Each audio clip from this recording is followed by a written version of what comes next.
Welcome to another Legacy Warriors podcast where we break down the top two feeder leagues to the UFC, the LFA and Cage Warriors.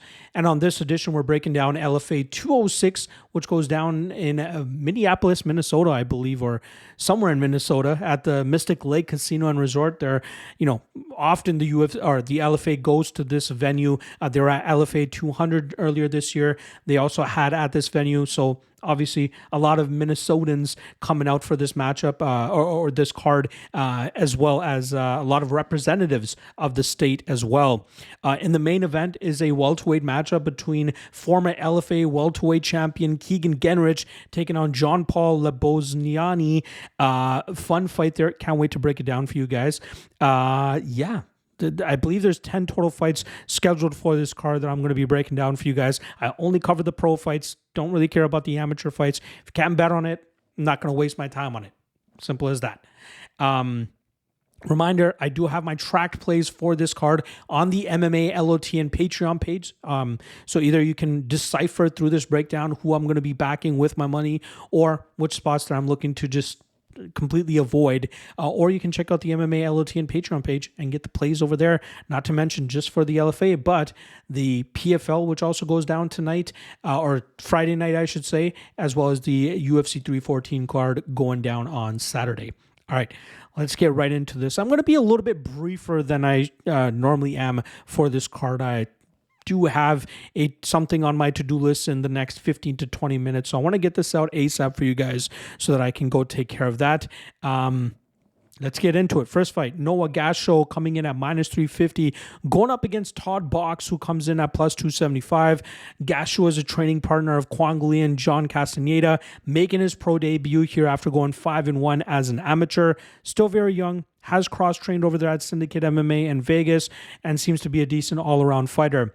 Box was 5-3 as an amateur, turned pro in March of 2024 and picked up a second-round TKO win. Seems like a physical fighter with a decent understanding of the overall MMA game, but to me it seems the LFA has brought him in to do a job here, hence why I'm going to go with Gasho, but tough to really be confident in him considering how young he still is in his MMA career and some of the question marks we still have about his game, but I'll go with Gasho as the prediction. All right, next up, Lizzie Gevers coming in at minus 200, going up against Natalia Speece, who comes in at plus 170. Now, Gevers was actually on the PFL Europe season last year and ended up coming up short against Karolina Wojcik. She's a judo black belt who does not have the greatest control when she's able to get the takedowns. There have been fights where she's gotten enough control where she's able to land damage, but then her opponents are able to work back to her feet. She looks decent in the striking realm, but is very hittable and has bad striking defense, which is why a fighter like Wojcik, who was much smaller and had much less reach, was able to still touch her up on the feet and have success and actually win the fight the way that she did. Speece is a fighter that I've been hearing about for a couple years now, but she's had a lot of trouble in terms of staying active because of opponents pulling out of a lot of her fights. She has very sound kickboxing, is very physical as well, very strong, and her defensive grappling is definitely improving. Even though Gevers is a little bit more known because of her strength of schedule and, I guess she doesn't have a huge strength of schedule, at least pertaining to the fighters that she's beaten, but she's competed for the PFL. But I think Speece has a striking advantage here, and I think that could be enough for her to land bigger shots on the feet and ultimately win this fight on the scorecards.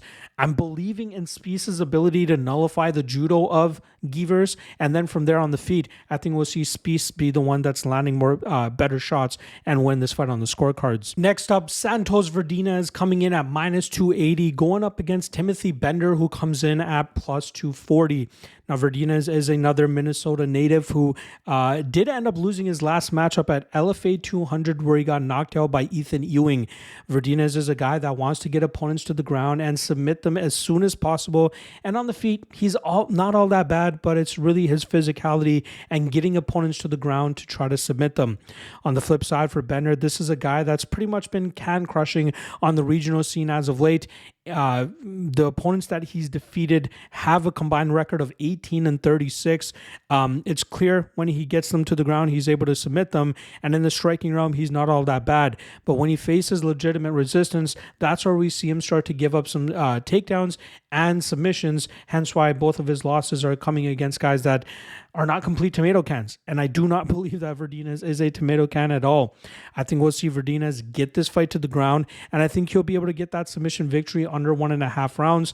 Unfortunately, they don't offer totals for prelim LFA fights, but I think that we'll see Verdinez get the win here and get the submission victory.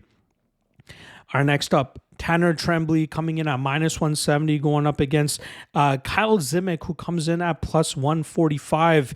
This should be a fun matchup between two guys that normally like to grapple. I think Trembley might be a little bit more dangerous in terms of the submission game, but I think Zimick has a good enough wrestling game to actually dictate where this fight takes place. I expect it to play out pretty closely, which is why I'm seeing the Zimick line start to come in a little bit here, and I have to agree. I don't mind this +145, +150 line on him, as I think he'll be able to get off on the better wrestling attempts, get some top control time, shut down the submissions that are coming back his way, and then grind this fight out. It's going to be a sweat, that's for sure. Trembley is definitely talented, but I think he's going to struggle in terms of actually getting off on much success here and catching Zimick in a submission. Our next up, Joey Hart coming in at -450, going up against Omoyil Gonzalez, who comes in at +350. This seems like a spot to me that Hart should be able to outpoint Gonzalez on the feet. Gonzalez has a little bit of power in his hands, but nothing special. I think this is a perfect bounce back moment for this Minnesota native, who should be able to utilize his striking, really keep Gonzalez at bay, avoid the big power coming back his way, and then as he slowly chips away at him, I think he'll be able to finish him in the second or third round. Next up, Steven Asplund coming in at -550, going up against Raiden Kovacs, who comes in at +400.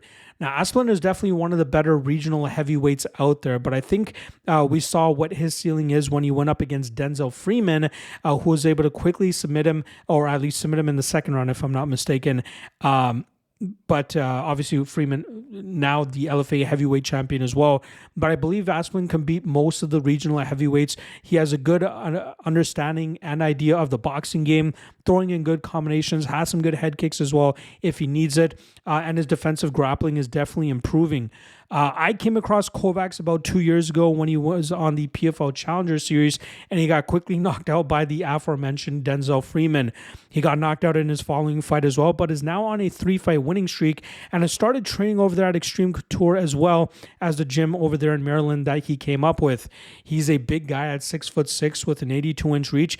Doesn't look the most comfortable in the striking realm, but he's starting to gain that confidence that he can throw a little bit on the feet and eventually look to get opponents to the ground, where his above average BJJ should help him be successful against most of these regional heavyweights. I still lean with Kovacs as the favorite here, but at -550, I think this line is just way too wide. We've seen Asplund make some big mistakes on the mat, and I think that Kovacs has the chops to keep him on his back. Just looking at the weigh-in picture here, you can definitely see the size difference in favor of Kovacs. And if he gets on top of Asplund, we saw Asplund give up that rear naked choke with no hooks in and still force the tap. It wouldn't surprise me if Kovacs able to establish that top position and get off on some ground and pound here. So I'm going to give Asplund the benefit of the doubt. I'm going to say he ends up stopping the grappling approach of Kovacs and touches him up on the feet and either finishes him late or wins on the scorecards. But at +400, I think Kovacs is worth a little bit of a consideration considering the ground advantage he could hold here. Our next up, Martin Camilo going up against Perry Stargel, -130 on the Hungarian fighter and +110 on Stargel. Camilo is a BJJ black belt who recently started training over at American Top Team. Does a great job in terms of getting opponents to the ground and looking for a submission game. It's unfortunate that he's been out of the game for about 1.5 years at this point, but I'm glad that he's getting the LFA rub that he could potentially make it to the next level. Is striking a lot of power strikes to eventually set up the takedown where he can eventually have success on the mat. And then on the flip side for Stargel, a lanky striker that likes to put combinations together and try to snipe opponents from distance. He has a decent 10-6 record, and he's faced some reasonable, or actually some recognizable regional names. But I think he's going to struggle with the grappling of Camilo in this spot. I think Camilo has good enough durability to withstand any of the offense that Stargel is going to be throwing at him on the feet. And I think it's just a matter of time before Camilo gets him to the ground and eventually gets a position where he can find that submission. At minus 130, I don't mind a small shot here on Camilo. Our next up, we got Starling Simmons coming in at plus 1,000, going up against current Fury FC middleweight champion Adam Vigil, who comes in at minus 2,000. Now, Simmons is a bit of an athletic, has some athleticism, has some decent power, but his mixed martial arts skill don't really seem to be there. He can land that big shot to try to put opponents away. He was actually a guy that suffered a similar injury to Anderson Silva, where he broke his leg against current UFC fighter Billy Elikana, and that put him away for 3 years, close to 3 years, and then he returned. He beat a scrub, and then he eventually got knocked out in his last fight against a losing fighter, but he still can produce some power and some decent pop on his shots. Vigil is a 35-year-old riding a 6-fight winning streak. Like I said, just won the Fury FC middleweight title back in July. Normally looks to overwhelm his opponents in the grappling realm and just smother them from that top position. But something to take into consideration for this fight. He took this fight on 5 days' notice, cut 33 pounds in weight, might have a bit of an impact on his health and his durability in the cage. And going up against a guy that can crack like Simmons, it would not at all surprise me if Simmons is able to land one big shot to put Vigil away, considering the circumstances going into the fight. I think Vigil wins. I think he gets to his grappling sooner than Simmons can land a big shot, but there is no way that you should be parlaying minus 2,000 considering, MMA period, but also the circumstances that surround Vigil's weight cut and the super short notice that he took this fight on. He is the far superior fighter. I get why he's minus 2,000, but you have to consider what that tremendous weight cut and drastic weight cut may have done to his durability coming into this fight. So maybe the under 1.5 is the way to go to try to cover either outcome here. My prediction is going to be Vigil, and Vigil likely by TKO or submission, but taking a little bit of a sprinkle on Simmons at plus 1,000, considering the possible deterred durability of Vigil and being 35 and being clearly a guy that's on one of the best stacks that we've ever seen, it might play out in Simmons' favor. Maybe. Plus 1,000, you can get much worse odds for these types of circumstances. Next up, we got the co-main event in the heavyweight division, as we have hometown favorite Alvin Hines coming in at minus 600, going up against the always entertaining and slugger Billy Ray Valdez, who comes in at plus 425. Now, Hines is 6-0 as a pro and is a guy that's, 33 years old now, looks way older than that, but is also very strong and physical when he looks to take opponents to the ground. From there, he often finds that dominant position required to get them out of there, but he is very stiff and robotic in the striking realm, which is why he looks to get fights to the ground ASAP. His opponent, Billy Ray Valdez, comes in with a 4-1 pro record, with his lone loss coming to Steven Asplund in a fight that did not get all that much to really play out, as it was a cut that Valdez suffered. I believe it was from a knee that ultimately stopped the fight. I would have loved to see that play out a little bit more, because Valdez is a gamer and an absolute scrapper, and we saw it last time around in his win over Larry Gonzalez, which went the full 15 minutes, and we saw him really dig deep and land those big shots to get the victory that night. This is another weird one, similar to the Steven Asplund fight, or where you have a very big favorite in a very low-level heavyweight fight. If Hines can't get the takedowns or can't establish top position and is forced to strike with Valdez, I believe Valdez has the better hands. He's not as stiff, he's not as robotic. And yet, I think he might even be a tad bit slower once they start throwing on the feet. And this could get sloppy very quick. So to pay minus 600 on a guy like Hines, I think is a little bit weird, especially in this matchup. Like, I get it against, complete tomato cans, but I wouldn't really categorize Valdez as a complete tomato can. Like, he has decent hands. He has some good experience. Trains out of a great gym down there in Albuquerque, New Mexico. I'm going to go with Hines here because I'm going to lean with the grappling again. I think that's the ultimate difference maker in this matchup. I think the strength of Hines will allow him to get those takedowns, but I'm not all that confident in him and actually controlling those positions for long periods of time, and that will allow Valdez to start having some success in the striking. So another situation where I'm going to predict Hines, but I might have to sprinkle a little bit on Valdez because of the low-level nature of this fight and how wide the line is. You got to keep that in consideration. All right, main event now, like I said, between former welterweight LFA champion Keegan Gennrich, who now comes in at minus 125 as he was minus 200 just 24 hours ago. He goes up against Jean-Paul Lebosnoyani, who comes in at plus 105. Now, Gennrich was 4-1 when he started his LFA career, which led to that title shot against Jacoby Jones, and he eventually was able to get the 5th round submission victory to capture the title. Unfortunately, he was put up against Richie Lewis in his first title defense, and who's actually going to be defending his title next week against Richie Miranda. And Gennrich got completely muzzled and out-grappled in that matchup, ultimately keeping him from the grind that he normally implements on his opponents with his wrestling and his lanky BJJ. His striking is not all that great, likes to pot shot from distance, but no real method to his madness there. But he is a BJJ black belt, and it's obvious that he tries to get fights to the ground sooner than later and trying to wrap up submissions. He's going up against another BJJ black belt here in Lebosnoyani, who's already competed for an LFA title back in mid-2023, and he came up short against Jacoby Jones, who was able to cut him up and rough him up midway through the second round and forced a stoppage there.